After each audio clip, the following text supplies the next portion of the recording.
Alright guys, I am back with my review of this week's WWE Monday Night Raw for October 7th, 2013.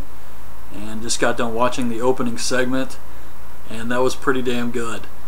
I was hoping for a good son of a bitch line, and Big Show delivered. So Big Show comes out, or Stephanie McMahon comes out, and of course she's pissed off at Big Show for ruining the main event of Battleground. There were way more problems with Battleground than the main event, but whatever. And she has Big Show come out, and she tells him he needs to get on his knees and beg everyone for forgiveness. And Big Show refuses, so she just starts slapping the dog shit out of Big Show. She says, "What are you going to do? Are you going to cry?" And I'm not the biggest Stephanie McMahon fan, but she was pretty good here. So she just starts slapping him in the face, and she says that Big Show's going to do nothing because he's fired. And Big Show just leaves. So what I think is going to happen now is Big Show's just going to go on a rampage. He's just going to do whatever the hell he wants from now on. I guess I should also mention for those who didn't watch the show that Big Show said Stephanie McMahon is the one who told him to go out there and knock out Daniel Bryan. But I think we all knew that. Then we get Damien Sandow versus Dolph Ziggler. I thought this was a good match. Sandow looks strong here. He was beating the crap out of Dolph, but Dolph wins with a Fameasser. I was afraid Damien Sandow would get his win back, and even though I like Damien Sandow, if he lost at Battleground and then gets his win back on Raw, no one really gets over. It would all be pointless. So I'm glad Dolph won here. I thought this was good. Backstage, Stephanie tells Brad Maddox that the Rhodes family won at Battleground. There was a blackout, and Big Show got involved. Scott Armstrong, the referee, was reinstated, and all of this is Brad Maddox's fault. Excuse me. So she tells him he's going to go out there and apologize. Then we get Alicia Fox, Oksana, and Rosa Mendez versus Natalya, Eva Marie, and JoJo. And I guess it's good that Eva Marie and JoJo actually had a match. It would have been really fucking lame if Eva Marie and JoJo still hadn't had one match before Season 2 of Total Divas started. But JoJo never even got tagged in. The heels beat up Eva Marie. She made a hot tag to Natalya. Natalya taps out Alicia Fox with a sharpshooter. That was it. JoJo didn't do shit in this match. And Eva Marie, oh, this was painful to watch. But if they thought that JoJo was even worse, my God, what are they thinking? If she's even worse than Eva Marie, just don't even put her out there. Get rid of her. And I said that in my Total Divas reviews. Just get rid of JoJo. She wants to be a singer anyways.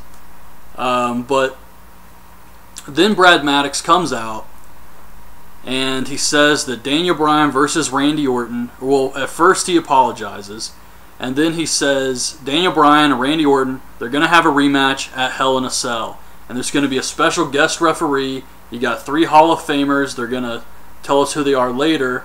But they introduce us to the first one. It's Booker T. And the fans get to vote for which Hall of Famer is going to be the special referee. So Booker comes out, and he's like, you can vote for me because you know me, and you know I'm going to do what's best for business. Los Matadores versus 3MB for the third time. Well, they changed it up a little. Instead of Slater, now it's Drew McIntyre and Jinder Mahal. But Los Matadores win with the double team move. Afterwards, the Bull hits a Hurricane Run on Heath Slater, which he sold like death. And that was pretty much it. But I think the Bull will be able to get over with this. Los Matadores, I still really just don't care for this team. I think it's too goofy for me. But it sounds like they're going to be feuding with Real Americans next, which is the logical step. Real Americans is still kind of goofy in their own way, which is why they can have matches with Santino and Khali. So I think they'll be able to work with the goofiness of Los Matadores, plus it fits the whole storyline with Real Americans hating foreigners. So Heyman, Ryback, and Curtis Axel come out, and Heyman says that CM Punk cheated at Battleground by kicking Ryback in the nuts. CM Punk comes out and says he only kicked him in the nuts to see if he had any. And that's what happens when you bully someone who's smarter than you. And then Ryback turns around and just repeats everything CM Punk just said. He says, I would have kicked you in the balls if I thought you had any. And you're a bully. What? So then he challenges CM Punk to get in the ring and bully him. And R-Truth runs out. R-Truth runs out. And it's R-Truth and CM Punk versus Ryback and Curtis Axel.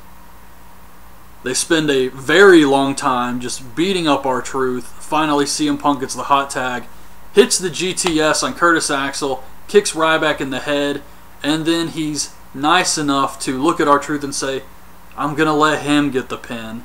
So he tags in R-Truth. R-Truth kicks Curtis Axel in the back and gets the win. That was pretty much it. I didn't care for this. So the next Hall of Famer you can vote for to be the special guest referee is Bob Backlund. He comes out. You could hear a fucking pin drop. Guy got no reaction at all. He cuts a crazy ass promo, and that was about it. And I actually hope he wins the poll, just because you know WWE would have no idea how to handle that situation. Then we get Randy Orton versus Kofi Kingston. Match had a couple cool spots, like the springboard into the power slam. But I thought it was pretty boring for the most part. Orton hits the drop DDT off the barricade, rolls Kofi in, hits the RKO, gets the win. Then Daniel Bryan runs out of nowhere, beats the crap out of Randy Orton. He's going off on him, dives on him, knocks him over the announce table. The officials come out to try to pull Daniel Bryan off, and they finally get him off of Randy Orton, but he breaks away and he chases Randy Orton up the ramp.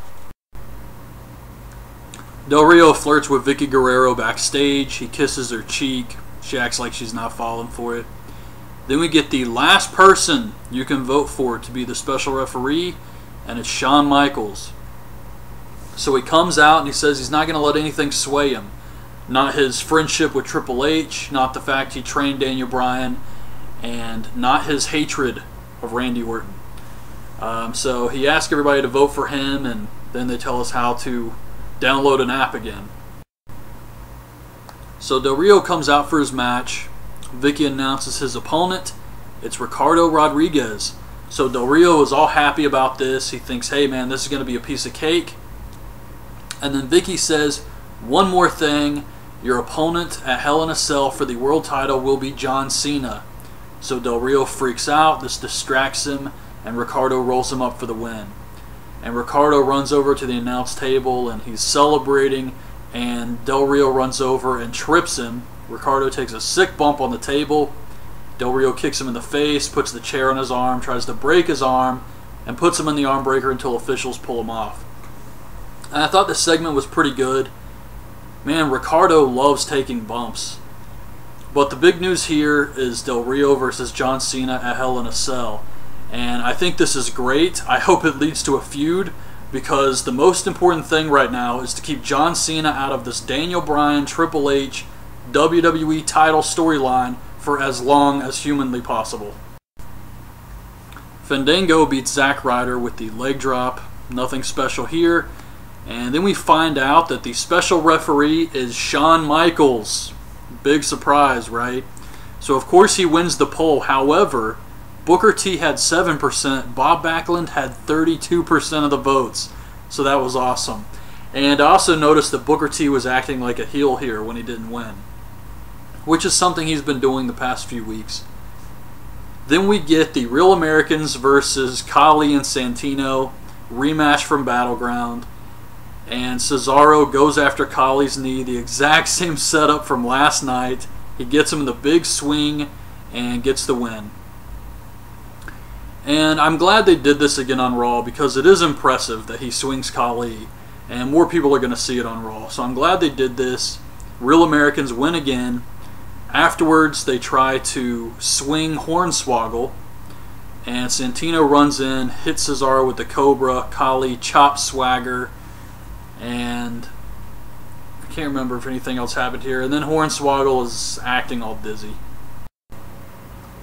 It's supposed to be Miz TV, but the Wyatt family interrupts him.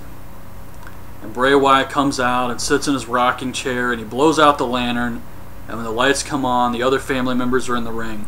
So Miz takes off, and he starts running up the ramp, but he sees Bray Wyatt, and then behind him he has the family members. And Bray Wyatt's just like, come to me. Miz charges him, they start brawling a little, and then when the family members come up, Bray Wyatt holds them back and lets Miz escape. So I guess Bray Wyatt's going to destroy Miz next, which I think is awesome. Like I said before with the Kofi Kingston thing, he's moving up the ranks. And the best part about this was we didn't have to watch a fucking Miz TV segment. So this was all good.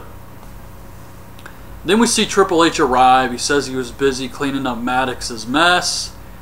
And tonight for the main event, he's going to personally go out, be at ringside to make sure nothing happens.